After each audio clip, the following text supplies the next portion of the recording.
My mill's going to get a little loud here. With this style of one-shot pump, there's a common problem with the seals, the O-rings down here leaking.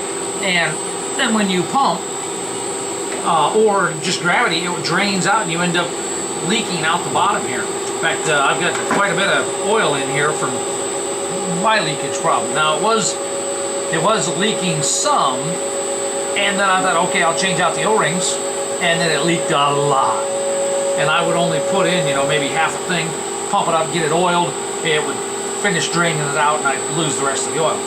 So I'll show you the O-rings that I put in the bottom here. I probably should have videotaped changing them, but I took footage last time, and then since it didn't work, I think I deleted the footage. I'll have to go back and check. But anyway, I'll show you the seals here, and right now,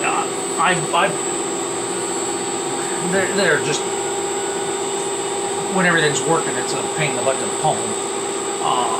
But it's still dry down here, so I'll watch it for the next couple of days and see if it develops a leak, but I may have gotten the problem fixed.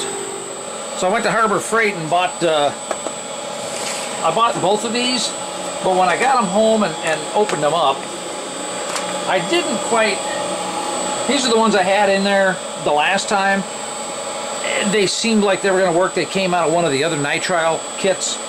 And then I noticed these looked a little bit fatter, so I thought, okay, well, I'll try those. Well, I'm glad I bought both sets, because the largest one that comes in this, it's an A211, according to the lid there, which makes it a 20 point, well, I'll just show you here. The A211 makes it a 20.22 by 3.53, and that's in millimeters. So you may get that O-ring elsewhere, but that seems to have fixed the leak. So I'll try to dig up that other footage and put it on here, how you pluck out the O-rings and put them back in, but I got my fingers crossed.